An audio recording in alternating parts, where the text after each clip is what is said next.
On this quest for a sub 2:10 marathon, everything had been going so smoothly.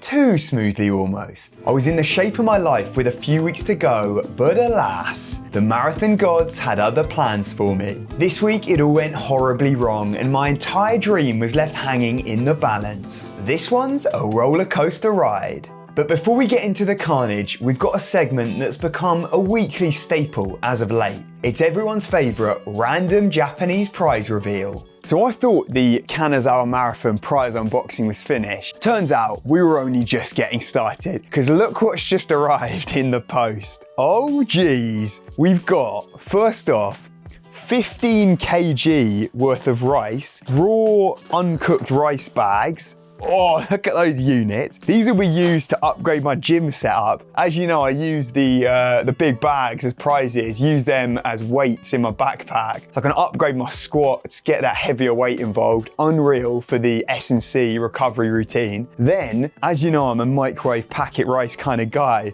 Well, they've even thought of that too. We've got, what is that, 36 packets of rice. It's about a week's worth, but that is quality. This is premium Kanazawa style gohan, or rice as they like to say. It's just so Japanese. I mean, who needs prize money when you can just get paid in massive sacks of rice? It's quality stuff, and I feel like we're gonna have this now over the next couple weeks where I just get drip fed these prizes. So we've got plenty more unboxings I guess to come, because you get the initial like bag that they send you home with, like a few little bits and pieces, and then the heavy stuff, the big stuff, they always send that in the post. So third place in the race, but God, I'm still winning right now.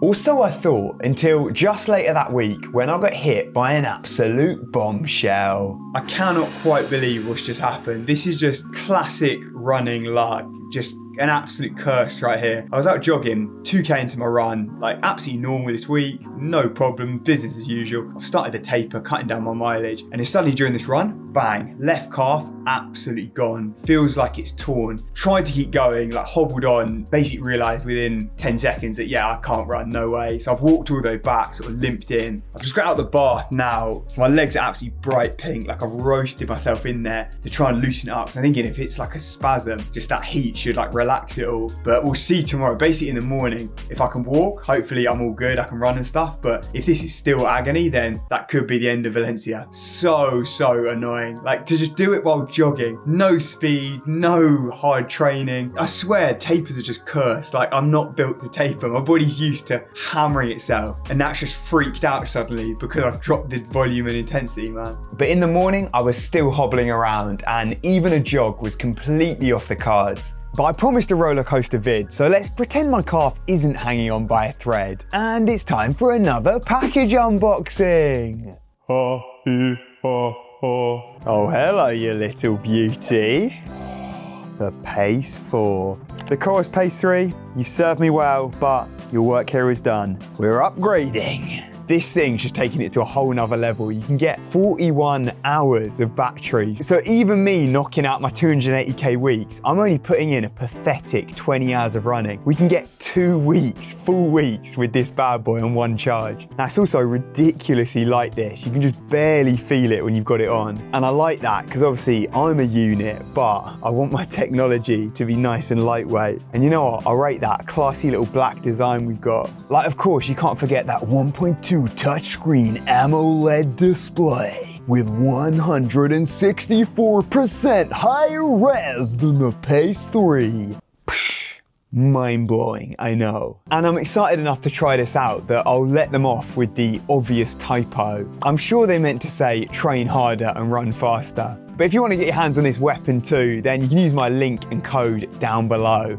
But now, back to reality. Okay, so here's the current situation. We had, a couple of days ago, a freak calf incident. So it seems like this one is a little tweak in my soleus, so that big fat muscle in your calf. And I've had this before. It's one of them that can come on rapidly, but equally, it can recover just as quickly. And it's one of those rare injuries that you can't actually run through. Every other little ache and pain, I just run through, no problem. A couple of days, the body adapts. Whereas this one, I learned before that it's got to have rest. So I did the unthinkable yesterday, full rest day, no running, game at all. First time I've had a day off in probably 6 months. I think the last time was when I had the arm infection. Still got a nice little scar there. So clearly since then, the train harder approach has been absolutely bulletproof. Like my body's adapted so well to everything, no problems at all. But there's always gonna be little bumps in the road when you're pushing the absolute limit, which is what I've got to do if I want to get to that top level. So I've rested up yesterday, and then I've been following the advice of my coach, doctor, physio. In fact, all of those roles are filled by one person. ChatGPT, you little beauty. I've been using ChatGPT for sessions, like it's giving me advice for races, how I should run things. I mean, the fact that I've got 2 arms is thanks to ChatGPT. I wouldn't have gone to hospital in Copenhagen when I had that mad infection if ChatGPT hadn't insisted based on my symptoms. Now, it might seem mad, I've had a day off, 3K, where I've had to stop because it's got sore, and then I'm ripping a flat out half marathon tomorrow. But that's what ChatGPT is telling me, so I've got to trust the big man. I have to tomorrow morning when I wake up, go for a few little tests and stuff, different hopping and stretching and a few bounding and that kind of thing. If I can get through all of them pain-free, then Agio half is still on the cards. So crazy as it sounds, we're not out of the action yet. But at the end of the day, if there's any little doubt, if I'm not sure at all, I think, oh, this could cause more damage, then I'm obviously gonna pull the plug and just sack that race off. At the end of the day, Agio, it's like C tier on the list of priorities. There'll be plenty more halves. Even Valencia Marathon, yeah, it's really important, but if I had to miss it, it's not the end of the world, because the most important thing that I've got next week is the Yamagata trial, I guess you could say. So I'm going up like I have with Suzuki and Hamamatsu, where I stayed there and got a feel for the training, the area, pretty much whether there's a possibility I can move there to train with them full time. Well, I've got it again with a Jitsu Godan team in Yamagata. So I've got this opportunity to maybe train with an elite team, and that's gonna be so much bigger than one race like Valencia or this Agio half tomorrow. So I've just got to make sure I don't screw it up by ripping my calf in half tomorrow and then finding, oh, I can't actually train at all when I got up there next week. So I've been making some big moves on this quest to finally escape Tokyo for good and get some full-time training partners, which could easily take 5 minutes off my marathon time. And something that could have just as big of an impact is my iron levels. So this piece of paper right here pretty much holds the answer as to what shape I'm currently in. That's the power of iron. Like I've realized now, over the past year or so, yeah, the training's great, the 280K weeks, all of that stuff is good.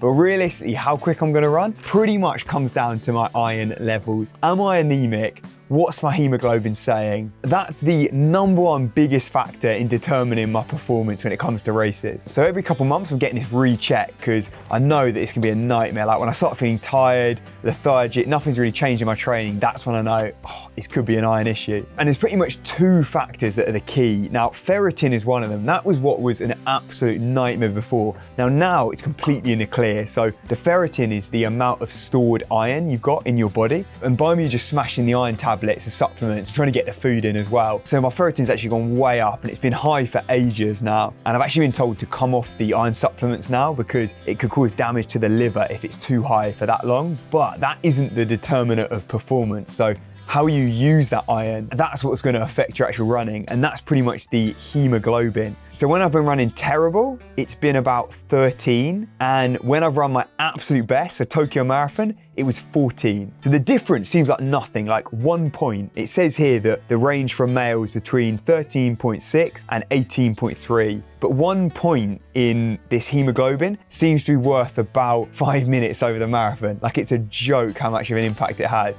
So at the moment we're coming in at a solid 13.9. So we're very similar to sort of Tokyo Marathon time. Obviously you'd want it to be higher, like 15, 16 ideally, but it's passable. I mean, it's all relative. Like compared to before, it's decent. Like this could be a whole lot worse. To me, it definitely gives confidence that, yeah, I should be in at least PB shape. So at least we're in the clear for now in the iron department, but how about the old calf?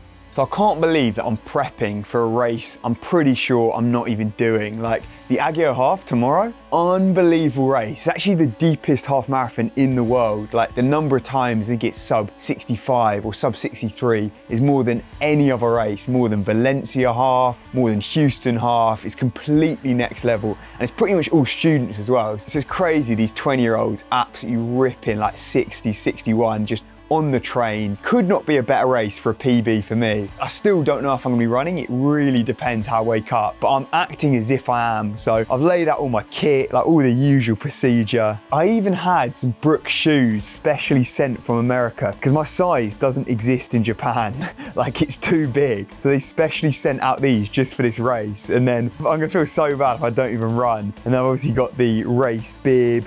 I've got the Morton, that's actually my final bicarb. This is the last one. And then I'm gonna be comboing that with Nomio. But I can't believe I go through all of this and then I just don't end up running. But I guess I just have to remember the long term, and for once, maybe race smarter, not harder. So my pre-race dinner was one of my most diabolical to date. Raw tuna on rice, plain udon noodles mixed with kimchi, and a crisp top salad on the side. Scrantastic. Bring on race day.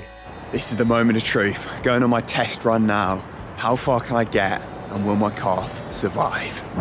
So I'm just hyper aware of any little sensation in my calf. So I guess it's good so far, but yesterday it came on after a K, 2K, so I have to give it maybe a 3K jog, and then if I can get through that completely pain-free, then I'm gonna head to the race. So I'd convinced myself that the crippling tightness in both legs was a sign that I'm good to go. So I completed the shakeout, did some strides and stuff. Both calves are very tight. Actually, my right calf is tighter than my bad left one, but it's more feels like tightness from doing nothing for 3 days. Like your whole body completely stiffens up as opposed to like this kind of spasm thing that I had before. And against all odds, I headed straight up to Saitama to unleash the cart horse. So it's pretty much a perfect morning for racing. It's nice and cool. We've got almost no wind. The course is dead flat and the competition is pretty much the best you can get on earth. So everything's set up for me to PB, except the 3 days that I've had off. Now this is the problem, because I'm coming in, yeah, easily the best shape I've been. And it's not like I'm gonna have lost fitness from 3 days off, but I can lose a lot of sharpness. You can come in just feeling so rough. Now it's gonna be mad from the start. People go off so quick, so I'm just gonna commit to that. Go at sub 3 minute Ks, like on track for a PB. And just if I start slipping off it, then I can always pull out if I feel the calf hurting or whatever. But I still can't believe that I'm actually starting this race even. So let's just hope that my cart horse instincts kick in on that start line and it's straight into racehorse season. So how did I decide on that sub 63 target? Well, let's take a look at the Kaizen app, which has been tracking my training. We can see before this race, it had me at a 62-minute half marathon prediction. So I'm basing my paces off of that for today, and I've got nothing to lose. Well, except my entire calf. But I thought I'd stick to the original plan before this injury and just properly go for it in the race. Now, up until this, training had been going unreal, and I've been getting closer and closer to that sub 210 goal with my weekly paces and mileage just about in line with Kaizen's targets. But then obviously this week has taken a hit. I've slipped back into the 212 kind of range. So the make or break is going to be the next couple weeks. Can I get things back on track and up again to those 250K plus weeks? God, things are just never simple in this marathon game. I've got to keep things interesting for you guys watching with this injury scare just to spice up the final stretch of the blog. I'll be monitoring the Kaizen app over the coming weeks, and it'll be interesting to see what it comes in at before the marathon. And if you want to try it out for free for your next race, then you can use my code RANTOJAPAN for that extended free trial. But we're underway now, and I narrowly dodged disaster in the first 10 seconds as a massive pileup happened straight in front of me, and there were bodies crashing down. I somehow managed to hurdle them, but the action didn't stop there. So I tried to settle in, but the pace was hot, like everyone's just on the train, absolutely flying. And it was a bit of a shock to the system, hitting those 255Ks just out of nowhere. So literally everyone you're seeing on screen is going out at sort of 61, 62 kind of pace. Like it's this massive train. Probably that top 100 runners have all ran a sub 65 before. Like there's some weapons in this field. So I'm tucked in, I'm already like 20 seconds back, but I'm still absolutely flying at this point. And actually just next to me is Takanuma from the Suzuki team, who I'd trained with earlier in the week and knew that he was also targeting a sub 63. So I was in the pack, sitting in the right place. Now, even though the actual injury pain doesn't seem to be there, everything is ridiculously tight. I feel horrendous going at this pace, like my body's just completely messed up from those days off. So I'm flying at the start with another 255, then a 252, but I make the call at about 2K into this race that I'm not gonna be able to do the full half marathon. Like, it's gonna be way too much strain on my legs just going from nothing to this. So I thought, all right, let's just make this a 10K race, try and get a solid 10K shift in, and that'll still be a great effort and a huge turnaround from earlier in the week. So I keep the pace steady, and it feels hot, but actually my heart rate here is, yeah, about 170 high to 180, and it kept pretty consistent throughout. So I feel like this is a solid kind of threshold effort, what ideally I could probably hold for the full half marathon. And things definitely get tough towards the end, but after going through 5K in 14:46, we then knock out another sub 15 5K for that second 5K, with all those splits pretty much being sub 3. And so I come through just, yeah, looking a little bit tired here, but come through for a solid 10K split on that mark in a 29:45. So that's like 258Ks, bang on what I'd wanted for that sub 63, so 62-minute half marathon. I was spot on there. And I was pretty tired at the end, but more just hobbling, like my legs were so crippled. If you see the videos from later on, I stopped the race at the furthest point out and I still had to jog 11K back in. So I'm cruising in at, I don't know, like 4-minute Ks or so, but it looks like I'm an absolute world of trouble. My legs are barely leaving the floor, I'm proper shuffle mode. But then way up in the distance we had, yeah, one of the students coming in here, breaking the course record in a sub 61, and we had a couple more I think after him, and then it's just literally a train, like hundreds of runners, like tons of 62, 63, 64. This race is a joke. And you've got to remember, these guys are all like 20 years old as well. Nowhere else on earth do you get a race like this, but eventually you see me plodding here.